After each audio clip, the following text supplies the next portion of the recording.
Welcome to Breaking Barriers. You know your path. We know the obstacles, and we can teach you how to tear them down. And now your host, CEO and founder of Adapting Social, John Vigero. So guys, welcome back to Breaking Barriers. I'm extremely excited. With us, we have Kim Wannop today. Thank you, Kim, so much for being with us. Oh, thank you for having me. And one of the cool parts, so I had to literally, there's so much I feel like you've done in your career, but for people who don't know, obviously you are a set director, and some Decorator. notable stuff. Oh, I'm sorry, a decorator. I'm sorry, that's what I meant to say. I wish I could be a director. I could direct everything, but you could if you wanted to. Sorry, yes. Decorator is what I meant to say. And some notable stuff you worked on that we've seen is obviously The Good Place, which I absolutely love. Oh, I sweet. love that show. Me and my wife literally binged it. It was amazing. Veep as well as Fanboys. So for people out there who are like, who are you? What is it that you do? Like, the on the set decorator. Talk about that for us, please. So a set decorator is anything on the screen that you see that isn't nailed down, basically. I pick the furniture, the lamps, the drapes, all the smalls on the desk, everything, pictures on the walls, all the art, everything like that. Anything the actor is holding, that would be props, that wouldn't be me. The walls that are standing, that would be the production designer and art department, but everything in between is me. So my job is basically to make sure the character is on the set before the actor gets there. Wow. So first off, how did you get involved in this? Like, how did you start doing this? I'm a total film and TV dork, and I was definitely that person in your class when you were like, hey, what's that show? And I'd be like, Price is Right. So I'd always know like what everyone was talking about. And I went to school for interior design and just kind of tried it. I knew that the art department existed, but I had no idea all the levels and all the jobs that are in the art department and set decorating. So I came out to Hollywood with a little money and worked my way up. And it took me about 5 years to get into the union and to get decorating. But every position that I worked in helped me get the next, and definitely let me learn the process of how filmmaking and television, how it all gets done. So it all helped. It seemed like it took forever, but Yeah. Well, listen, first off, cheers to your journey and you not giving up. I mean, obviously it's not easy 5 years in and getting after grinding. I'm sure it wasn't easy the whole way there. But what's so interesting though is like being an interior designer, being somebody who loves film and loves movies and stuff, and incorporating two things like that. Yeah. And now, boom, that's what you're doing. What was the first set you've ever worked on? Like that you were like, boom. That made me know what I wanted to do. Yeah. So I wanted to be a production designer at first, and I was coordinating on the show Philly, which I'm from Philly. So I was like, can you please hire me? Because I know details. So I stalked the production designer to hire me. And what the coordinator is kind of like, I hate to say it, but like kind of like the secretary. You're setting up the office, you're making sure drawings are going out, you're the go-between. So I was in that position, and I saw them put up the wall. I saw them draw the whole sets. I saw them put up the walls. I saw paint go in there and age them. It was like gorgeous. And I was like, oh my God, I'm just like in heaven. And then the next day, the set decorator, Marianne Biddle, had decorated it. And I was like, oh, well, now I know who lives here. Now I know who this character is. Like, the walls are great and everything, and we need them. But it's not till, to me, the set decoration gets in there till the character's there. So it really was a light bulb moment. And I had already like paid money into that union. I had like already had my path, and I had to kind of start over again to get back in, to get on the path of decorating. Not too much, but yeah. So it was a light bulb moment. Yeah. That's really cool. And so now, how does it work? So I have a lot of friends who, in different ways, have tried to break into Hollywood, whether it's through editing, on set, being somebody who's kind of like the assistant or like, the coffee runner and stuff for the team. PA. Yeah. Yeah. So So what advice would you give somebody who's trying to break into that world? Like, I love the one thing I love that you said, like, clearly you have persistence and you don't give Yeah. up. So you said Diligence. you stalked the one Oh, yeah. person and you got in front of them. So how did you go about doing that? And any advice for people who are trying to break into that world? Well, I think stalking 15, 20 years ago is different than now. I don't know if you can get away with what I did. It's a different world. But you have to be the squeaky wheel. You have to be memorable. It's not who you know, it's who remembers you in that Right. time of need. So you have to have the skills, and hopefully the timing comes up, and it's not all luck. It's really being prepared for the next job and everything. Being a PA is really hard, and you have to juggle a lot of things and get a lot of things done, and it's a lot of hours. I mean, I used to work like 20 hours sometimes being a PA, and you just have to think like, all right, how am I gonna move on? Who do I know? And it's a lot of networking. Who do I know over there that maybe I'm interested in? Like for editing, just if you're on a show, then try to see if you can sit in with the editors. See if you can ask just to sit in, or just ask them some questions. And unfortunately, in the business that I'm in, there is no clear path. On my podcast, I've interviewed so many people, and that's one of the things I always ask: how did you get into this? Because I can't tell you to do A, B, and C, because it's all different. Every department is different. I don't know how to get in as a composer. I don't know how to, we're all sort of separated in that sense. But I think the thread is really being diligent and being prepared for your next job and wanting it and really striving for it, and a little stalking. A little stalking never hurt nobody, right? No. People lightly stalk me. I'm fine with it. It's cool. It's flattering. I love that.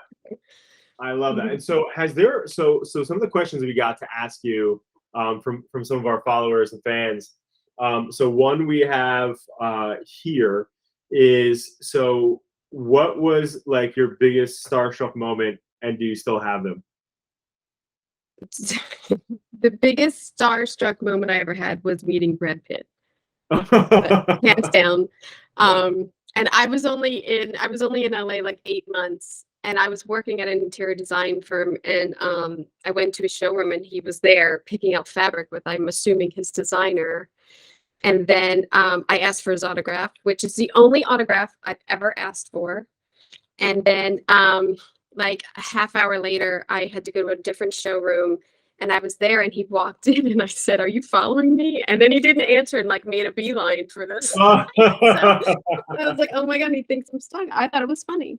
I mean, that's the one for me that has always been the biggest.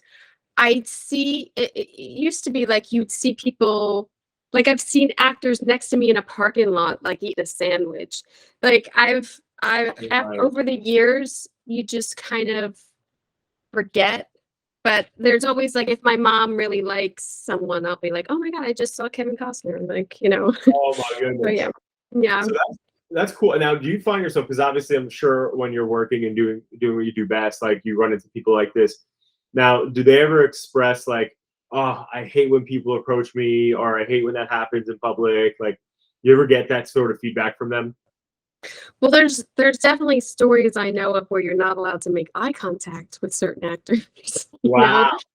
And you're told that as the crew. Like it's weird. It's super weird.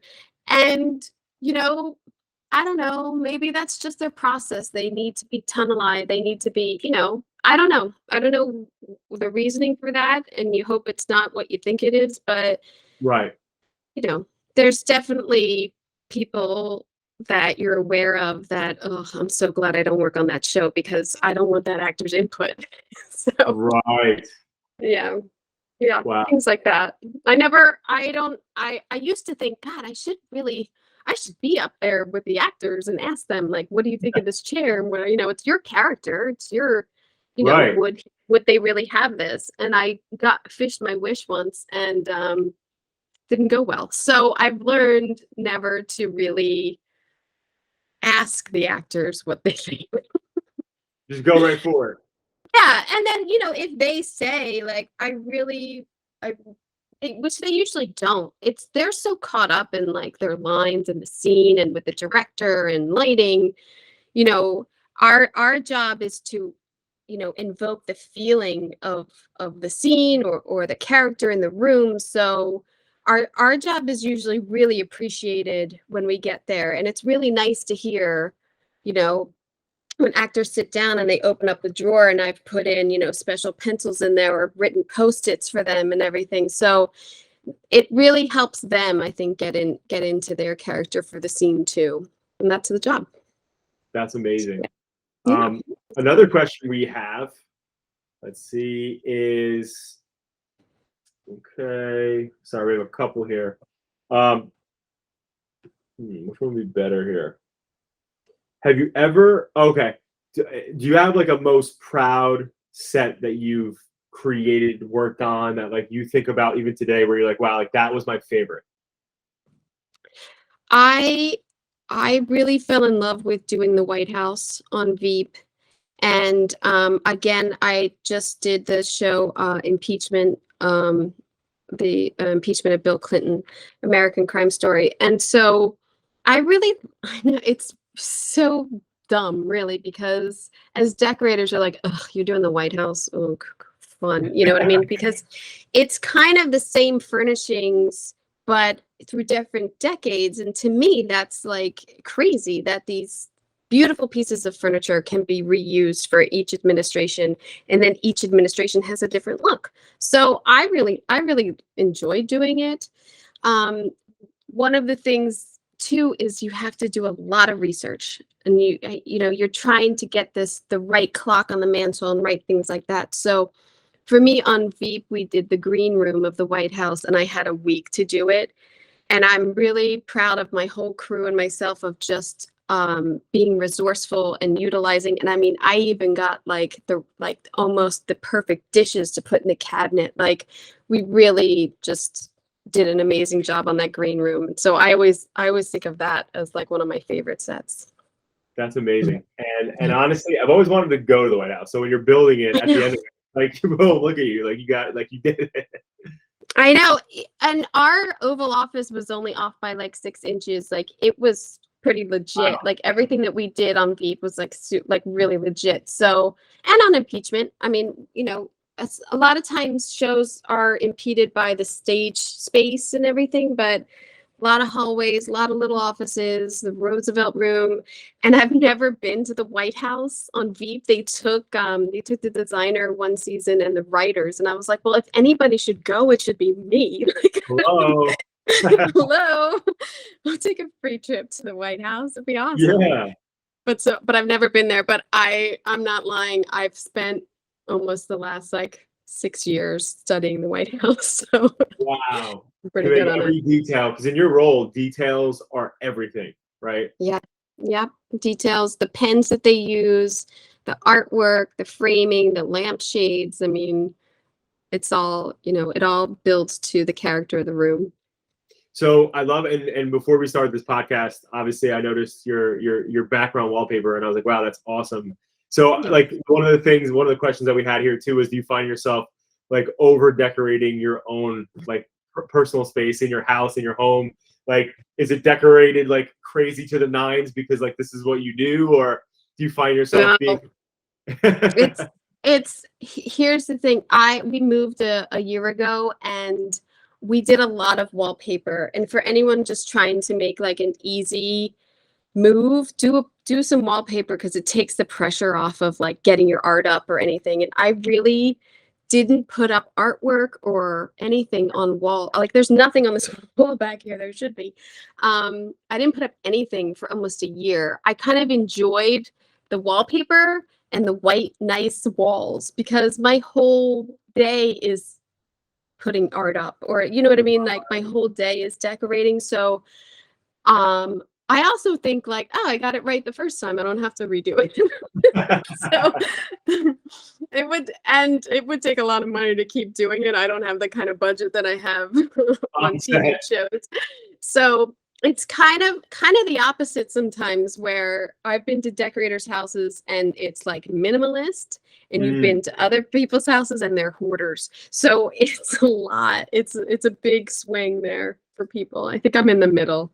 What decor, like what genre of decor would you say your place is? We tried to do like a modern deco. This is kind of like 60. This is a little like 60s-ish in this room, office slash guest room. But Yep. we tried to do some deco, and the wallpaper is very geometric, and in this room and in others. Yeah, so that's what we tried for. I don't know if we achieved it, because you just accumulate things. It's easy to be a character on TV and everything matches. Right. But you're always going to have like your grandmother's something, and you're like, oh, I don't want to get rid of that. You know, sentimental pieces are better sometimes. I agree with that. I totally agree with that. So okay. So before we have a couple things to crush before we pop off here. So you mentioned early Philly, right? So obviously super close to where we are. My sister lives in Philly. Nice. And so one of the things that I get super curious about, right? So when you were taking the plunge, like, I'm freaking going to Cali, I'm going to do this. Did you have like your friends, family run around you like, Kim, you're crazy, you don't have to go? Or like, did you have utter support? Like, how did that whole thing go down? No, I had no support whatsoever. I know that up until, I mean, I worked on Wheel of Fortune pretty early, and my parents would watch The Crawl to see if my name was on it, because that sort of validated that I had a job.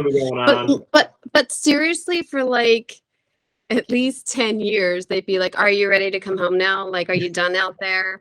And I'd be like, well, I'm working.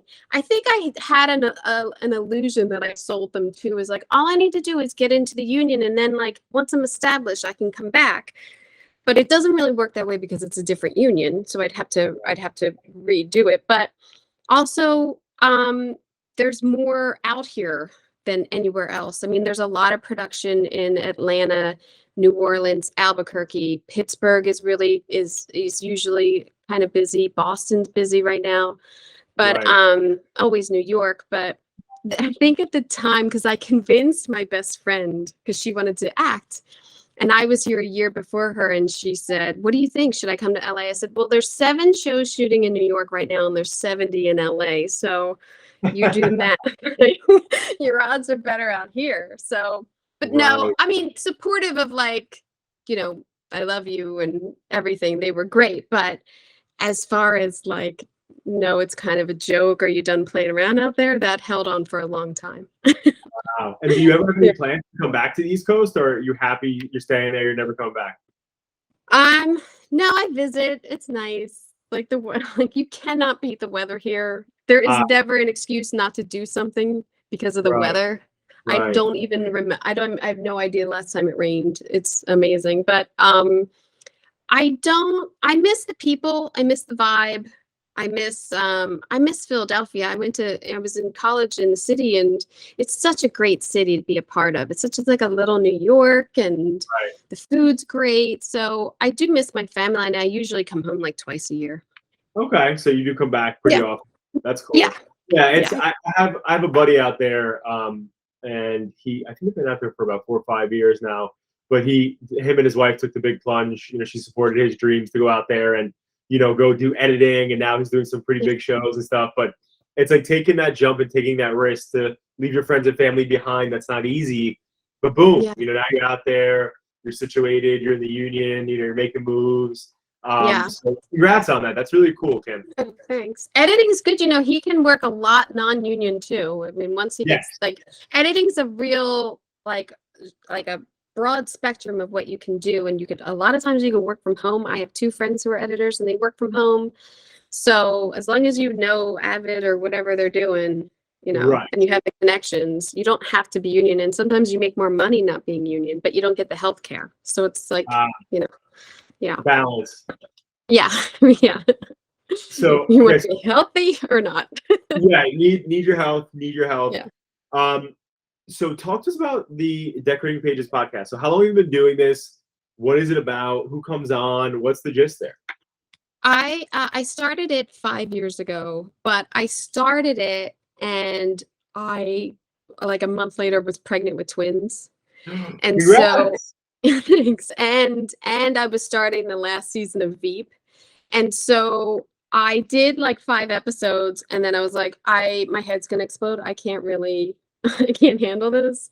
So I came back to it a year later, and you know, I I really wanted to push what we actually do, because I get it all the time, like, what really is your job? And again, like, my parents call me like a set designer. They call me a set director. Like, it's not, there's so many positions. When you watch the credits on something, it's a lot of people to takes to get shit done. So it's, to me, just a matter of letting people know what we actually do, some of the great projects that people get to work on, to talk about like favorite shows. I'm totally a dork about it. I really pursued people who did movies and TV things like Harry Met Sally or E.T. or anything. Like, I reach out to these people because I want to hear the stories about films that inspired me. And Right. so my hope is to inspire any like young filmmakers and everything, because it's not just about being a director or writer or an actor. Everybody wants to be those. Right. But, editing, and I just interviewed my first composer, and I was just blown away. Like, when you really focus on music and you're watching something, because I love it. I pay attention to it as a viewer anyway, but to watch this guy's work, it was really great to see, God, how did he know how to do that? And how did he convey that emotion without words? Like, so, and in editing or cinematography, I've done, it's just basically to get out information about the craft. And I was really lucky during the pandemic because everybody was home. So I really pushed a lot of interviews in that time, and I've been able to keep it up and keep it going. When I'm working, like now, I do maybe like 2 a month, and when I'm not, I try to do 3 or 4. Okay. But I love it. I really love meeting these people, because it's really hard also to meet other people in my industry, because you're on your job and then you go to your next job, and yeah, you meet people on your job, but I don't really meet other decorators. I don't have another decorator on my show ever. Right. So it's also a way just to, like, reach out to peers and appreciate their work. So I've really enjoyed doing it. And I've been very lucky to have like wonderful production designers and set decorators on to speak about the craft. That's amazing. And also, obviously, it expands your network, which is awesome too. Yeah. Yeah. That's great. So anybody listening in, definitely go check that out. Where can they find that? Is that on all major streaming platforms?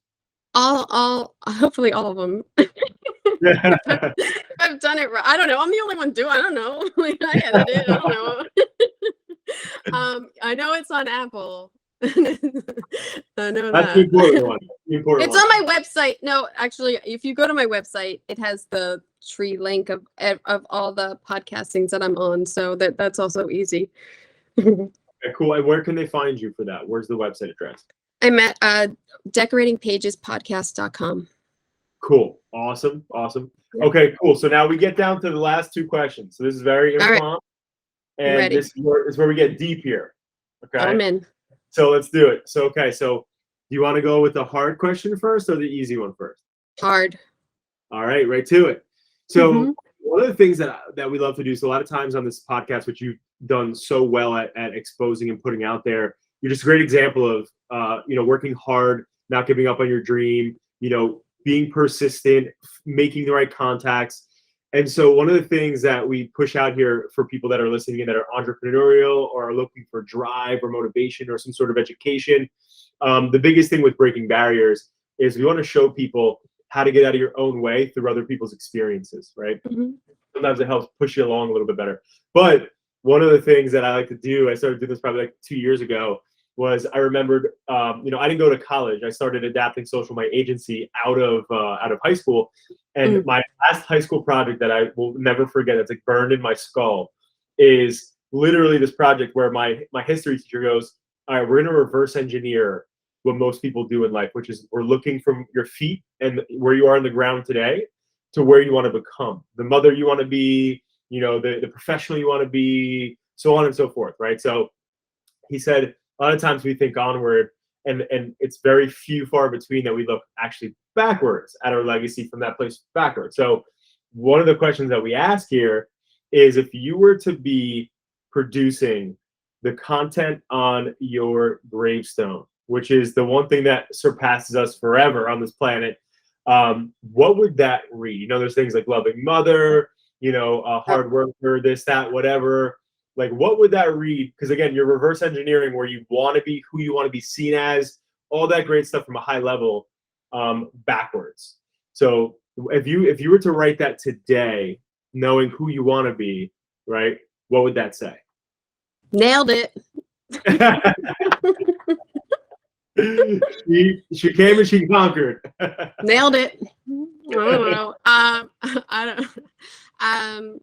I mean, first and foremost, I hope it says loving and adoring mother to Leo and David, caring and a loving wife to David, and decorated the hell out of it. Let's go. Shredded every decoration that came in her way. I love it. Got it. It was shredded. Nailed it. Nailed it. I don't know. I think I think going out with confidence. Yeah, I love it. You came here. You came here. What you you accomplished what you came here to do, and nailed it. I love that. Now, second one a little bit easier. Even though you kind of made that one easy. But so most people find quotes or adages as things that help them, or they have a certain adage or quote that they love. Is there one that sticks out to you, and specifically on career, professional growth, hard times through those things and it could be like a Kim original, right? Like, right. Well, I think I already said it in a sense that it's not who you know, it's who remembers you. And I think that I've learned that through my career. Knowing someone doesn't mean that they're going to think of you for that job. And I think, again, like being the squeaky wheel is always a good thing. Not annoying, but just enough to let everybody know, like, oh, they're in the room. They could help. Like they're there. I do. And, I've had assistants over the years, and the ones that stick out to me are the ones who are self-starters, who come into the room and say, hey, do you need anything? Like, can I help with this? Or, I don't know how to read this. I don't know why you get this schedule like this. Like, asking questions. There are no stupid questions. Like, everyone had to learn somehow. In this particular business that we're in, everybody had to help someone to get into the union to get them started. So I think it is an underlying like feeling in this business. You got to help people come up. So be the squeaky wheel. Let people know that you want to come up. Let them know what your path is, or if you're wondering what position to have.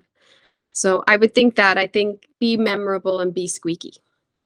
I vibe with that so freaking hard. I think that's such a great way to personify something. I just, like, the other day I was in the grocery store, and I had a squeaky wheel in my cart, and I felt like the oddball out, literally, because every time I made turns, it was so annoying. But like, thinking about the way you're saying it, I think is so impactful. And I know that, from my buddy who's out there in LA now, who I feel like the community of people that are in the film industry and around it, there is that like come up vibe. I feel that's out there, which is so cool to see. But thank you. That's awesome. I love that. Definitely one of my top 5 favorites that I've heard in the 5 years I've been doing this. And genuinely mean that. That's really fire. And for people out there, I want to make sure they know where to find you, social, website, or even if for some crazy reason, if somebody who needs decorating on a set listens to this, where do they find you? What's the details? We have the podcast, decoratingpagespodcast.com. The IG is Decorating Pages. My personal website is KimberlyWannop.com. And my IG is Kim Wannop. That's it. I mean, I have Facebook, but I'm too old for Facebook. I don't get anyone. I'm too old. I just joined TikTok. I don't know. I got like 3 followers. It's really embarrassing, but I'm like, I gotta do it. I don't know. Everybody's watching TikTok. I gotta get on this. It's 3 real people though, right? So yeah, it is. It is real people. That's what's important. that's what matters. That's what matters. Yeah. But Kim, thank you so much. Thank you, John. Thank you. Yeah. Our perspective here is just time is the one asset we don't get back. You have 2 lovely, beautiful boys, and you have a busy day over there. So I appreciate you taking the time for our followers and listeners. There's been so many golden nuggets that you've shared today with us through your journey. And thank you for sharing it. And again, thank you so much for your time. Yes, thank you. Thank you so much for having me on. I really enjoyed this, and it was a good time. Thank you.